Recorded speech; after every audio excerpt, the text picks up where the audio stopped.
Assalamualaikum warahmatullahi wabarakatuh. Alhamdulillahirrabbilalamin. Kita pada hari ini bisa bertemu lagi, berjumpa lagi, walau tidak bertatap muka secara langsung. Hari ini mata pelajaran kita adalah sejarah kebudayaan Islam. Yang kita bahas hari ini adalah tentang khalifah-khalifah besar dinasti Abbasiyah. Sebelum kita mulai, marilah kita bersama-sama membaca basmalah. Bismillahirrahmanirrahim. Mudah-mudahan dengan pembacaan Bismillahirrahmanirrahim tadi, apa yang kita dapatkan pada hari ini akan mendapat berkah dari Allah Subhanahu wa Ta'ala. Anak-anak, tolong diingat, setiap kita melakukan suatu kegiatan harus dimulai dengan basmalah supaya apa yang kita lakukan mendapat berkah dari Allah Subhanahu wa Ta'ala. Termasuk kita mulai belajar pada hari ini. Pokok pembahasan kita pada hari ini adalah khalifah besar dinasti Abbasiyah. Sebagaimana yang kalian ketahui, pada pertemuan yang lalu kita sudah bahas tentang sejarah berdirinya dinasti Abbasiyah. Dinasti Abbasiyah yang berdiri selama kurang lebih 5,5 abad, yang dipimpin oleh 37 khalifah. Dari 37 khalifah ini ada 3 khalifah yang sangat terkenal karena sangat banyak sekali memajukan kebudayaan Islam di dunia. Yang pertama adalah Khalifah Abu Ja'far Al-Mansur. Yang kedua Khalifah Harun Ar-Rasyid. Yang ketiga Khalifah Abdullah Al-Ma'mun. 3 tokoh ini akan kita bahas. Tapi pada pertemuan ini karena waktunya sangat sempit, maka yang kita bahas adalah yang pertama, yaitu Khalifah Abu Ja'far Al-Mansur. Baik anak-anak, silahkan siapkan bukunya, catatannya. Kalau kamu anggap penting silahkan dicatat. Bagi yang sudah memiliki LKS mungkin sudah ada materinya di LKS, karena ada materi juga di dalamnya. Dan bagi yang belum memiliki LKS silahkan dicatat PowerPoint yang sudah ibu buatkan ini. Semoga bisa memahaminya. Khalifah Abu Ja'far Al-Mansur, kita bahas dulu tentang biografinya. Abu Ja'far Al-Mansur hidup pada tahun 136 Hijriah sampai dengan 158 Hijriah atau 754 sampai dengan 775 Masehi. Abu Ja'far Al-Mansur bin Muhammad Al-Mansur adalah khalifah kedua Bani Abbasiyah. Al-Mansur atau Abu Ja'far Al-Mansur ini adalah putra dari Muhammad bin Ali bin Abdullah ibnu Abbas bin Abdul Muttalib. Beliau dilahirkan di Hamimah pada tahun 101 Hijriah. Ibunya bernama Salama Al-Barbariyah, seorang wanita dari suku Barbar. Al-Mansur merupakan saudara Ibrahim Al-Imam dan Abu Abbas As-Saffah Al-Mansur. Masih ingat kalian? Abu Abbas As-Saffah adalah orang yang pertama kali mendirikan dinasti Abbasiyah. Jadi pendiri pertama dinasti Abbasiyah adalah Abu Abbas As-Saffah. Khalifah Abu Ja'far Al-Mansur adalah seorang tokoh yang memiliki kepribadian yang kuat, tegas. Beliau juga berani, cerdas, dan memiliki otak yang cemerlang. Beliau juga seorang yang alim, berpikiran maju, dan berbudi pekerti yang luhur. Abu Ja'far Al-Mansur, dia dinobatkan sebagai putra mahkota pada usia 36 tahun. Dia menggantikan Abu Abbas As-Sabah.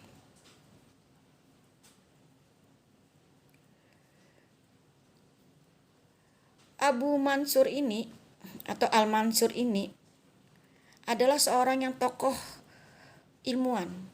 Beliau sangat mencintai ilmu pengetahuan. Kecintaannya terhadap ilmu pengetahuan menjadi pilar bagi pengembangan peradaban Islam di masanya.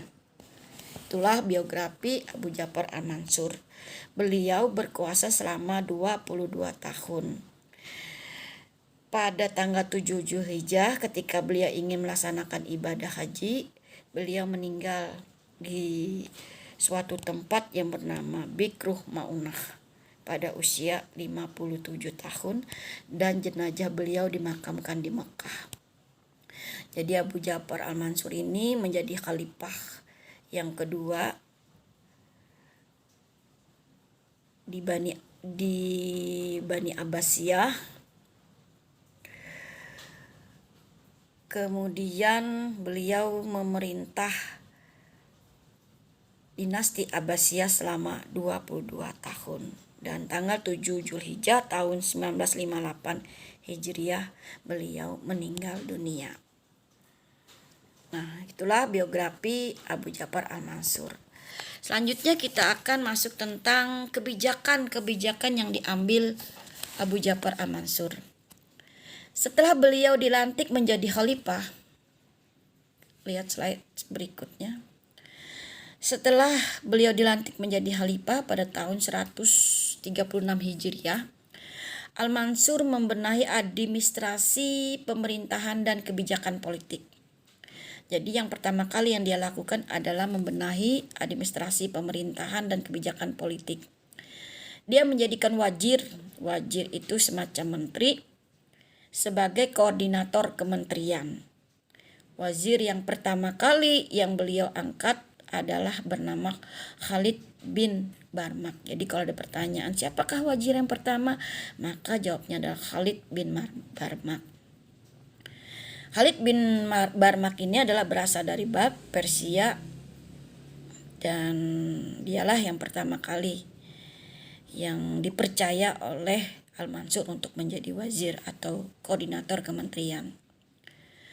Di samping itu,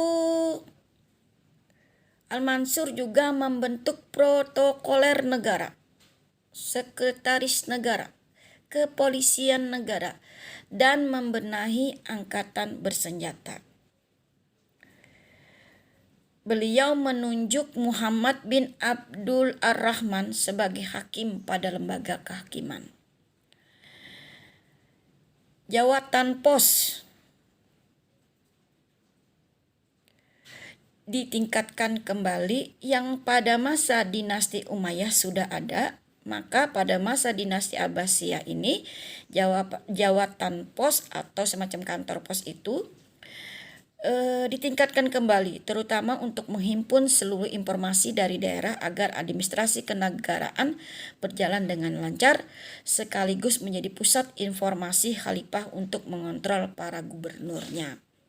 Jadi jawatan pos itu yang pada masa dinasti Umayyah sudah ada, maka pada masa dinasti Abbasiyah, masa pemimpinan Al-Mansur, itu ditingkatkan kembali. Dengan harapan jawatan pos ini adalah sebagai perantara dan peranannya sangat penting untuk menghimpun seluruh informasi yang ada di daerah-daerah di luar ibu kota negara. Kemudian Al-Mansur juga membentuk lembaga kehakiman. Seperti yang Ibu sampaikan tadi, beliau membentuk lembaga kehakiman yang dimana beliau menunjuk yang sudah tadi Ibu sampaikan Muhammad bin Abdul Ar-Rahman sebagai hakim.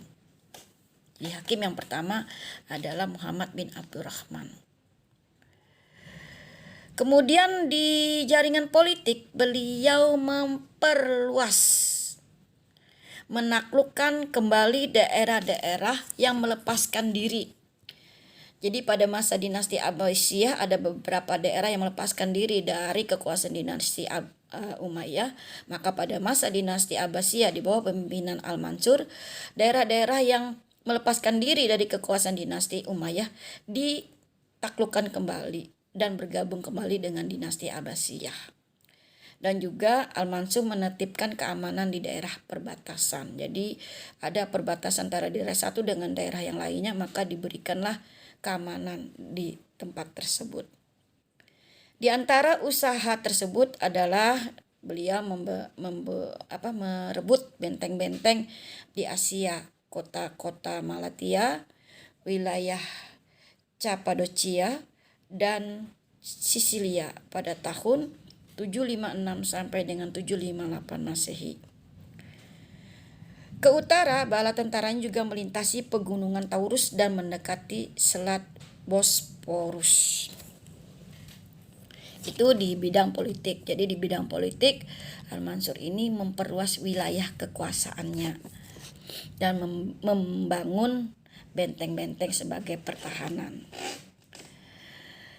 Di samping itu, Al-Mansur juga membangun hubungan diplomatik dengan wilayah-wilayah di luar Jazirah Arab. Dia membuat perjanjian damai dengan Kaisar Konstanti V dan mengadakan gencatan senjata antara tahun 758 sampai dengan 76 Masehi. Khalifah Al-Mansur juga melakukan dakwah Islam ke Bizantium. Ia berhasil menjadikan kerajaan tersebut membayar upeti tahunan kepada dinasti Abbasiyah. Selain itu juga mengadakan kerjasama dengan Raja Pepin dan Prancis. Raja Pepin dari Prancis ini saat itu kekuasaan Bani Umayyah di Andalusia dipimpin oleh Abdurrahman Ad-Dakhil Al-Mansur berhasil pula menaklukkan daerah Afrika.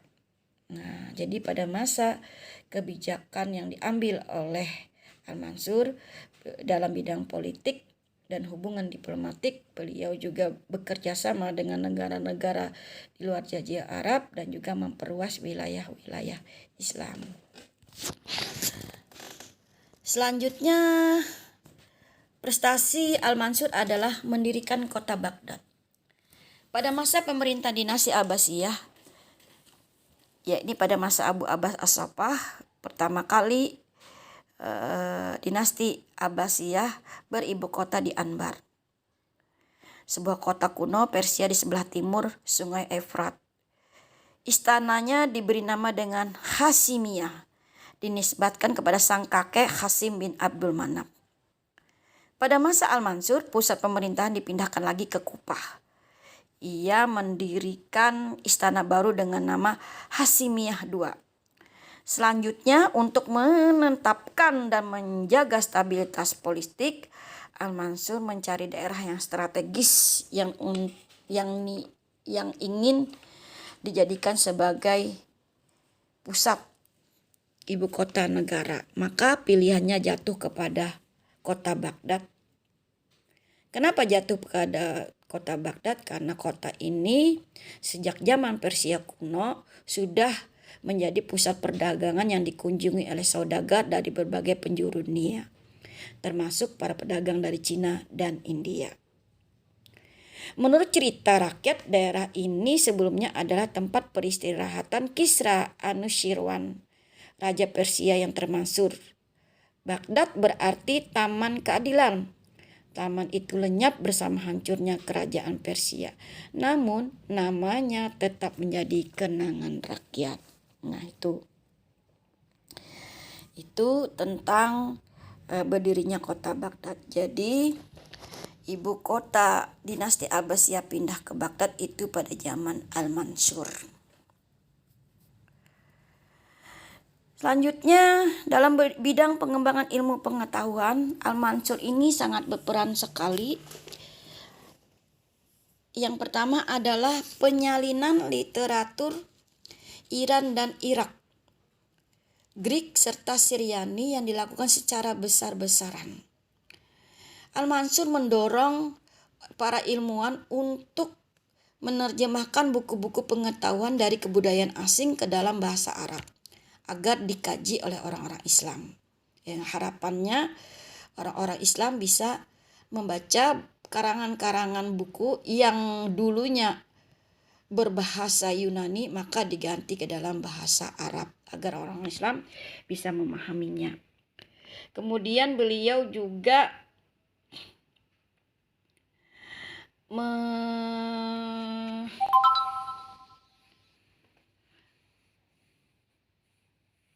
memajukan perguruan tinggi ketabiban dihidupkan kembali. Jadi ketabiban itu kalau kita sekarang disebut dengan kedokteran.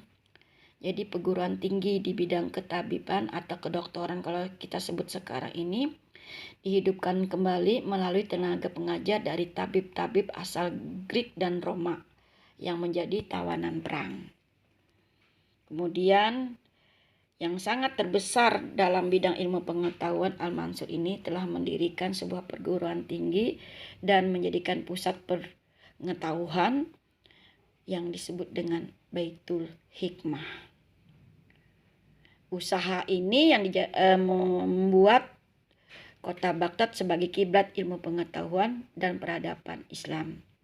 Al-Mansur mengajak banyak ulama dan para ahli dari berbagai daerah untuk datang dan tinggal di Baghdad. Dia mendorong pembukuan ilmu agama seperti fikih, tafsir, tauhid, hadis, dan ilmu-ilmu lain seperti bahasa dan ilmu sastra. Pada masa itulah juga para pujangga, pengarang, dan penerjemah yang hebat, termasuk Ibnu Mukafak yang menerjemahkan buku Halilah wal Dimnah dari bahasa Persia. Nah, itulah yang kita bahas pada hari ini, materi kita tentang tokoh-tokoh khalifah yang terkenal pada masa dinasti Abbasiyah. Yang hari ini yang kita bahas adalah Al-Mansur. Insya Allah minggu depan kita lanjutkan nanti tentang Khalifah Harun al-Rasyid. Silakan lihat tokoh. Nah, ini adalah gambar Al-Mansur. Ini adalah Khalifah Abu Ja'far Al-Mansur, tokoh yang terkenal itu. Harapan Ibu, setelah kalian mendengarkan apa yang Ibu sampaikan, bisa kalian rangkum, bisa kalian catat, ambil ibrah apa yang bisa kalian ambil hikmah dari biografi, dari sejarah, dari keberhasilan yang dilakukan oleh Al-Mansur. Demikian dari Ibu. Kalau ingin bertanya silahkan nanti kirim pertanyaan dan kita akan bahas bersama. Mudah-mudahan ada manfaatnya. Assalamualaikum warahmatullahi wabarakatuh.